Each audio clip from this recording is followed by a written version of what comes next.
My name's Hank Robb, and I'm here with my friend Bill. Our aim on this evening is to lay out the psychological territory, the general context from which any psychological issue can be addressed. Anything that's addressed is addressed in some sort of context, and the point of our conversation tonight is to demonstrate the lay of the land, where are the mountains, where are the valleys in the psychological world. So, the first place to start is with thoughts and images and bodily sensations. Those are kind of some basic psychological building blocks. And by thoughts, I mean those kind of radio programs inside your head, blah, blah, blah. And by images, I mean anything with a picture. So the difference between thoughts and images is roughly the difference between the radio and the television set. With the radio, there's never any pictures, and with the television, there's always pictures. You can push the mute button and you got silent pictures, you can push the pause button, you get still pictures, but there's always a picture. Now, the last big broad category is bodily sensations, or we can just call them sensations for short. Things like your heart is beating more rapidly or more slowly, your skin is feeling cooler or warmer, your stomach feels more tense or more relaxed. The lights of the stage may make us feel warmer. The fact that we're on a video recording may make our heart beat a little more rapidly. About our thoughts and images and bodily sensations, we do have some control. So, for example, if I ask you to make yourself have this thought, I am sitting in a chair, my guess is you can make yourself do that. Yeah? And if I ask you to make an image either of the vehicle you came here in or your kitchen at home, my guess is you can probably do that too. Right. Now, controlling bodily sensations is the most difficult. Most people can't do it very well, but some people have more talent than others. The zipper on your jacket, if you can, see if you can bring into your fingertips the sensations that would go with actually touching it, feeling that hole in the center, the metal feel, grabbing it, and then being able to pull it down, hearing the zipper sound. Are you able to bring those sensations into your fingertips? Yeah. Yeah. Now, I wouldn't be at all surprised if you said no, because most people can't control their bodily sensations worth a darn. But you're more talented than most, so we'll say that you can. The big thing about thoughts and images and sensations is, while we do have some control of them, most of the time they just show up. We don't ask them to come, they just arrive, unbidden, you might say. So, if I say to you, Jack and Jill went up the hill. Yes. Now, you could have remained quiet and said nothing, but you would have had a heck of a time not hearing the word hill in your head. Right. Now, hill's okay, but it's pretty ordinary, so I like this one. Little Miss Muffet sat on a Tuffet? Yes, you're a little uncertain, but Tuffet's there after all. And the thing I like about Tuffet is, the first thing is, when's the last time Tuffet was floating around in your head? It's been a long, long time. Yes, unless you have small children, chances are it's a very long time. And yet all I have to do is blah, blah, blah, boom, Tuffet shows up. Once again, you wouldn't have to say anything, you could keep quiet, but to have it not come into your awareness, that's another thing.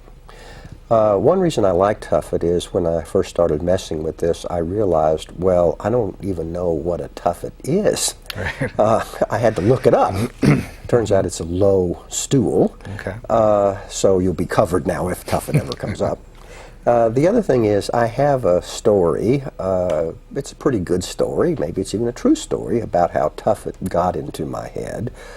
When I was young, people read me nursery rhymes over and over again, and after a while I memorized them, and that's why I think of Tuffet. good story. I have no idea. I don't remember any of that stuff. Am I making sense to you? Right. So we may have stories about how things got inside of us. They may even be true stories, but there may be, we just don't know. Now, the kind of thing that we've been talking about so far is mainly due to our personal learning history. But people also have things show up because of their biological history. If I say boo to you in the right way, you'll get a bunch of sensations inside of your skin. It has very little to do with your learning history. It has much more to do with your biological history. If I do that to people all the way around the planet, I get pretty much the same reaction regardless of what kind of personal learning history they had. Okay? So, the first place to start then is being able to pick out or discriminate or tell the difference between thoughts and images and bodily sensations. And this is not exactly rocket science, but it is the place to start. So, I'm going to pick out 3 objects here, and then I'm going to ask you to copy and say just what I said. Okay? Okay. There's the table. There's the paper, there's the folder. Now, you do what I did. There's the table, there's the paper, and there's the folder. Perfect. Now, in a moment, I'm going to ask you to close your eyes, and I'm going to ask you to pick out thoughts and images and sensations, however they show up, whatever order they show up. It's fine. All I'm asking you to do is to pick them out. Except, instead of using the words, there's the, I'm going to ask you to use the words, I'm having the. So it'll be, I'm having a thought, I'm having an image, I'm having a sensation. And then I'd like you to give me a little description of what experience you're having, because I don't know what's going on in there if you don't tell me. Okay. Now, there are a couple of tricks to this. The first trick is people often have the thought, I'm not having any thoughts. But of course, that's a thought. So that one would be, I'm having the thought, I'm not having any thoughts. The other thing is that sometimes the whole business really does just stop. And if that were to happen while you were practicing away from here, and I typically encourage people to practice when I'm not with them, or if they want to develop some skill on their own, just sit down. It doesn't take more than about 10 minutes a day. You get ready by brushing your teeth, you get ready by shaving, combing your hair, whatever you do to get ready for the day. Well, you're going to have plenty of thoughts and images and sensations all day long. You might as well get ready for them, and a good way is just to sit for about 10 minutes and notice them coming and going, and notice thoughts, images, sensations, and sometimes the whole thing just stops. And if that happened there, I would say fine, just sit and wait patiently, because eventually the thing will start up again. And in the meantime, you can practice being patient, and people often aren't that patient, especially with themselves. So you get something out of it. But here this evening, in order to move things along so we can demonstrate as much as possible, if you get stuck, just look around on the edge of your skin or inside your skin for sensations that are there but that you're just not noticing. So, for example, until I mention it, you probably weren't noticing the collar of your t-shirt against your skin on your neck. But as soon as I mention it, you do. Those sensations were there all along, you just weren't noticing them. So if you do get stuck, just look for some of those and report those. Okay? Okay. So this usually works better if people close their eyes, so let me invite you to do that. All right. And then just begin to report whatever shows up. I'm having the thought or image or sensation. I'm having the sensation of the lights on my forehead. Very good. And I'm guessing the sensation itself is warmth. Warmth. And possibly you had a thought, and the warmth is caused by the lights. Correct. Yes, I had a thought that the warmth is caused by the lights. Right. So very good. So continue. I'm having more sensation I'm warm under my sweatshirt, and I'm also having thoughts that my sweatshirt is making me feel warm. Very good. So there's the thoughts, my sweatshirt's making me feel warm, there's the bodily sensations of warmth underneath. Very good. What comes next? I'm having sensations in my feet, that tightness in my legs. Okay, very good. What And comes next? the thought is that I am a little bit tense in my legs, or tense. Very good. What comes next?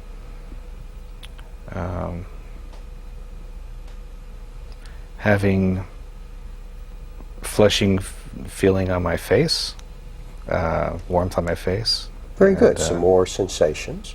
more sensations. And though you haven't spontaneously had one, just for the experience of doing it, make yourself have an image and report that. Okay, I'm having an image of the interior of my living room. Very good. So you can open your eyes. You can see this is not exactly rocket science. You're already pretty good at it. Most people are.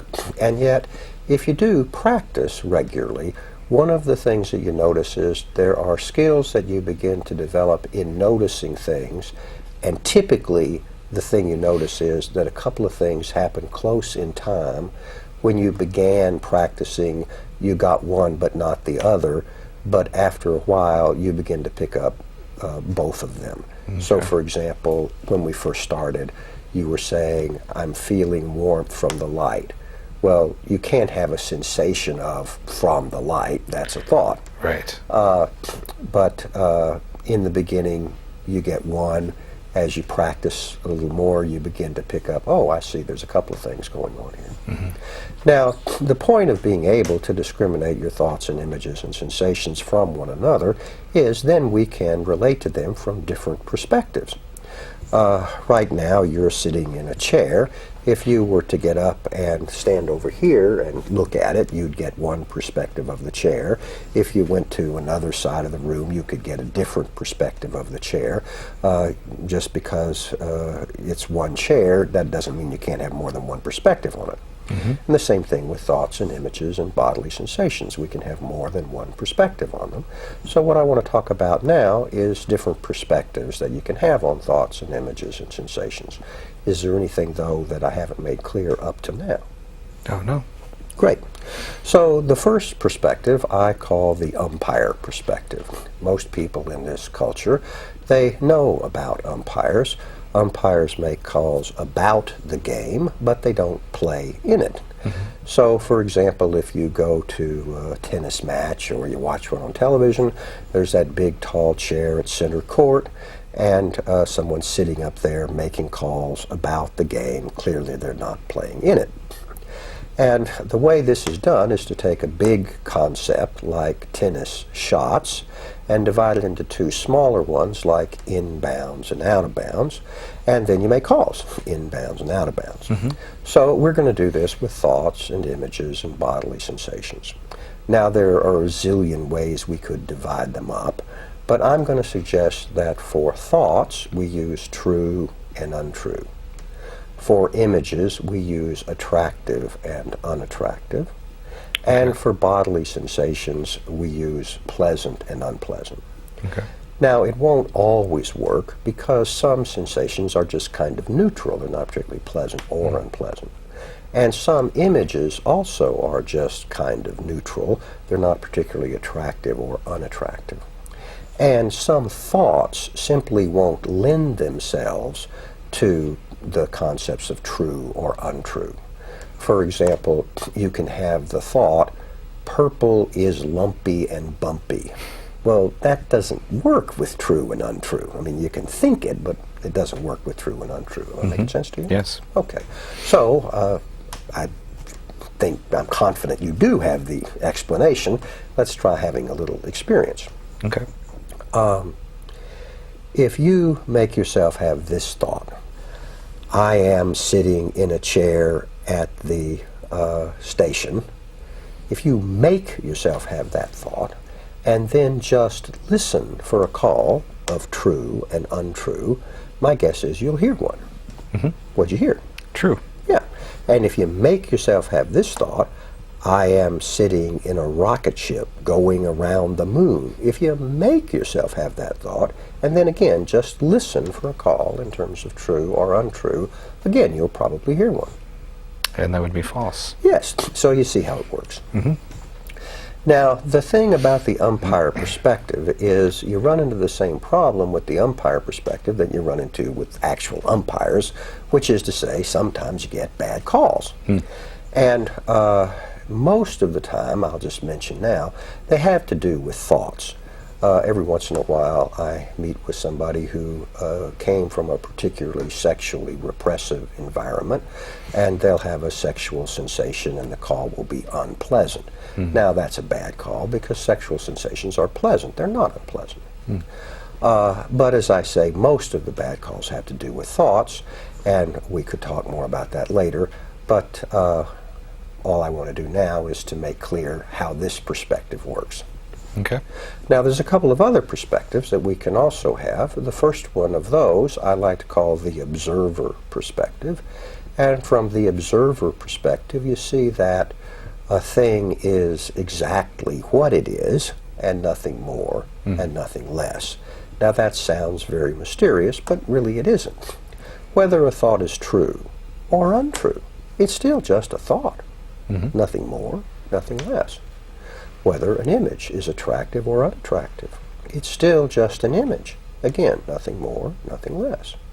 Whether a sensation is pleasant or unpleasant, again, it's still just a sensation. Nothing more, nothing less. And this remains true no matter how much we refine the concept. So, for example, a true thought is nothing more and nothing less than a true thought. An unpleasant sensation is nothing more or nothing less than an unpleasant sensation. A very unpleasant sensation, nothing more, nothing less than a very unpleasant sensation. Am I making sense to you? Yes. So, again, we got the explanation. Let's try a little experience. If you make yourself have this thought, I am sitting in a chair, for you right now and for me, that thought would be true. Right. And yet, if you change your focus from blah, blah, blah, I am sitting in a chair, if you change your focus to the experience of your back and hips and elbows being supported by the chair, I think you'll agree with me that that experience is nothing like blah, blah, blah, blah, blah. Right. Yeah. And this is important because if a person were to mix those two things up, they would be making a mistake. They're simply not the same. So even true thoughts, they're not the experience. Am I making sense to you? Yes. And it's important to be able to keep the distinction between one's experience and one's thoughts, whether they're true or not, separated because they're not the same thing. Okay?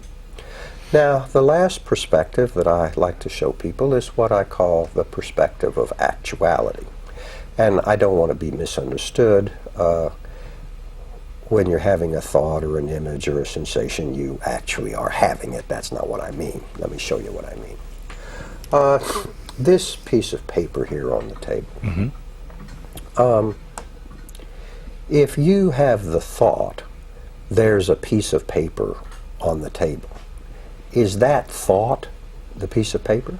No. No, it's a thought. And if you were to close your eyes and make yourself have an image of the piece of paper on the table, would that image be the piece of paper? Well, no. No, it would be an image. Right. And when it comes to controlling bodily sensations, can you get a sense of what it would be like if you were touching the paper on each side and it was between your fingers? Yeah. And if you have that bodily sensation, or whether you can have it or not, if you did have it, would you actually be touching the paper or just having a bunch of sensations? It would be just the sensations. Yes, so there's a difference between our thoughts and images and bodily sensations and what we call the actual world, which is what we often have them about, but not always. Because a person can have the thought, there are 12 dragons behind the door, and there aren't any dragons. Just because we can think it doesn't make it so. Now, there's another aspect to this perspective of actuality. If you have the thought, there's a piece of paper on the table, are you that thought, or are you the person having the thought? The person having the thought. Yes, and if you had an image of the piece of paper on the table, would you be the image, or would you be the person having the image? The person having the image. And once again, if you could bring into your fingertips the sensations that would go with actually touching and rubbing the paper, would you be the sensations, or would you be the person having them? I would be the person having them. So, again, just as there's a difference between our thoughts and images and sensations in the actual world, there's a difference between us, the people who have thoughts and images and bodily sensations, and the thoughts and images and sensations we have. That making sense to you? Yes. Okay. Now, can I touch you a moment? Sure. There's a certain sense in which this is you. But there's another sense in which this isn't you. This is your body. Okay. And in some sense, there is a you that has a body, and that you that I'm talking about now has been around since you were 6 and 7 and 8 and had a completely different body. Am I making sense to you? So we might say that there's a sort of a psychological you, and there's a physical you, and there's kind of a mental you, thoughts and images and sensations, and then there's this other kind of psychological you that has thoughts and images and sensations. And one of the aspects of it is it's been around for a long time. In fact, my guess is you can't think of a time when this experience we're calling the psychological you wasn't around. Right. That making sense? Right. To you? Yeah. Now, I want to describe something else, and I don't want to tell you your experience, but I want you to check it out and see if it's true for you. And that is, if you go to that experience we're calling the psychological you, it's a little bit like being in the eye of a center of a hurricane, in the sense that thoughts and images and sensations, they kind of spin around and spin around on the outside. But if you go to this place, there's more a sense of stability there. Yeah? I can see that, yeah. Yeah. And do you see it in the sense of you get it logically, or you can actually make some contact with that kind of experience? More logically. I don't know if I can make contact with it right now. Okay. So let me see if I can help you a little bit. If you focus on your hands, what the sensations are like there, and then if you notice that you're focusing, and I ask you, who's doing that?